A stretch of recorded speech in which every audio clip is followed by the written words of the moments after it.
las conductas desadaptativas, las enfermedades mentales, tienden a autoperpetuarse. Analizando el fenómeno desde un punto de vista individual y no sistémico, pienso que esto se debe principalmente a dos factores muy parecidos y que la diferencia de ambos a lo mejor radica únicamente en una cuestión temporal. El primero de ellos consiste en lo que Stephen Hayes, fundador de la psicoterapia de aceptación y compromiso, denomina evitación experiencial. Esta se da cuando un individuo experimenta un evento privado perturbador que puede ser un sentimiento, un pensamiento, una imagen, un deseo, un impulso o una sensación. Entonces, el individuo intenta, como dé lugar, evitar esta experiencia perturbadora mediante conductas bastante inflexibles que, si bien generan un alivio inmediato, tienden a formar círculos viciosos, y estos círculos viciosos en sí mismos son las enfermedades mentales. Para que quede claro, voy a dar algunos ejemplos. El adicto siente un impulso hacia el consumo. Cuando no consume, durante el síndrome de abstinencia, ese impulso le genera mucha incomodidad. Para evitar esa incomodidad, alivia la tensión consumiendo. Pero así se refuerza la adicción y, por lo tanto, la incomodidad futura durante la abstinencia va a ser mayor, lo que hace que la probabilidad del consumo también sea mayor. En el caso del dependiente, que siente un inmenso temor al abandono, vive con la expectativa de que lo van a abandonar. Eso lo lleva a realizar conductas de control, típicamente celosas, posesivas o acosadoras, para sentirse aliviado. Pero a la larga, esas conductas que realiza con la idea de evitar el abandono acaban generando abandono, lo cual refuerza la creencia de todos me van a abandonar, y así la siguiente vez con mayor énfasis realiza conductas controladoras. En cuanto al depresivo, su situación es la de una desmotivación y anedonia generalizadas, de manera que tiene poco o nulo contacto con estímulos gratificantes, puesto que buscar estos estímulos supondría un esfuerzo desmedido en el contexto de una desmotivación y anedonia generalizadas. Pero no buscarlos aumenta el sentimiento de tristeza, el cual a su vez aumenta la dificultad de la búsqueda de estímulos gratificantes. El que padece de trastorno de pánico, por lo general, presta extremada atención a sus sensaciones físicas, lo cual aumenta la probabilidad de malinterpretar las sensaciones físicas. Esto a su vez aumenta la ansiedad, lo cual agudiza la perceptibilidad de sensaciones físicas benignas.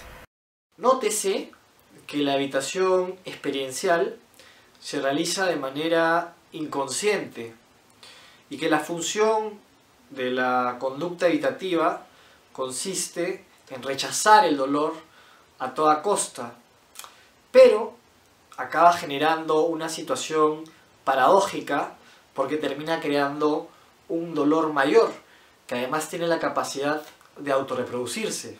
O en términos coloquiales, lo barato sale caro. El siguiente factor opera cuando ya se ha instalado la enfermedad mental y a un nivel mucho más inconsciente, es decir, no es intencional.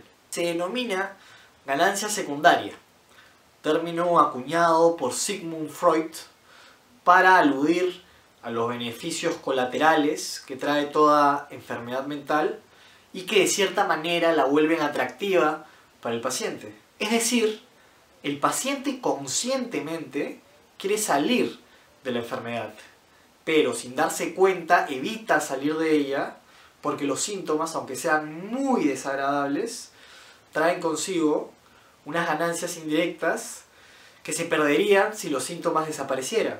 El propio Freud sentenció: quien quiera curar al enfermo tropieza, para su sorpresa, con una gran resistencia, que le enseña que el enfermo no tiene la intención de renunciar a su enfermedad, por más formal y serio que parezca su propósito.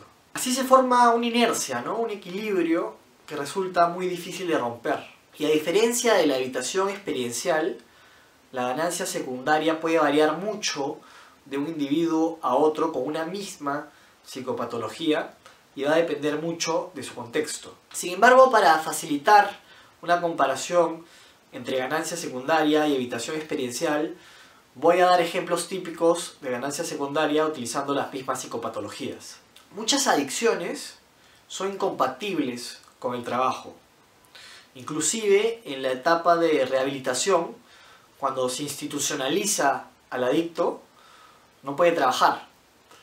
Además que la presión de los demás hacia él disminuye, asumiéndose que este es un privilegio provisional. En el caso de las relaciones tormentosas de pareja, es frecuente que quienes continuamente son maltratados y agredidos por su pareja y experimentan mucho más insatisfacciones que gozos en su relación, se muestren reacios a ponerle fin a su relación. La persona sabe que su relación le hace daño, pero sigue en ella.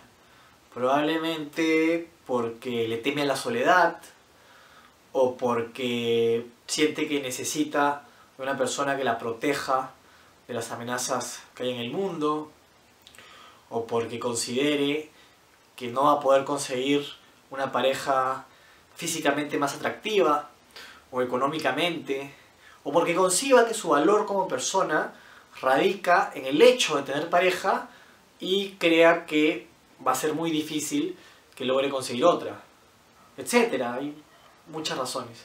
En la depresión es frecuente que el paciente consiga un régimen atencional anómalo de parte de sus seres queridos, que lo llamen más, que lo busquen más, que le den más muestras de cariño, etc. Por último, quienes padezcan de ataques de pánico debido a su personalidad excesivamente perfeccionista, autocrítica, anticipadora, aunque no es el caso de todos los que los padecen, al saberse enfermos, es común que empiecen a ser mucho más flexibles con el orden y el cuidado de los detalles. De manera que ahora tienen como pretexto, para no buscar la perfección, la enfermedad. Entonces ya no es uno el que fracasa, es la enfermedad la que impide que uno consiga todo lo que se proponga. Si el tema genera interés, más adelante puedo exponerlo concerniente a cómo enfrentar estas dos cuestiones que he planteado. Pero grosso modo, lo que hay que hacer es tratar de ser conscientes de cuáles son nuestras evitaciones experienciales y ganancias secundarias, qué círculos viciosos nos envuelven y cuáles son los pros y los contras de seguir en nuestra zona de confort. Y sobre todo, a largo plazo, qué situación nos va a permitir sentirnos mejor y si hemos de llegar a ella haciendo lo mismo o haciendo algo diferente. Porque es muy difícil que el cambio llueva del cielo si no cambiamos nosotros. Quiero redondear el asunto parafraseando una reflexión de Epicuro. En la vida de lo que se trata es de buscar el placer y evitar el dolor. Pero, y ahí viene lo bueno, no todo placer es elegible, porque los hay los que conllevan a un dolor mayor, es decir, los que no compensan la cuenta que hay que pagar después. Ni todo dolor resulta evitando, ya que algunos dolores implican un placer mayor. Esto es, a la larga, vale la pena.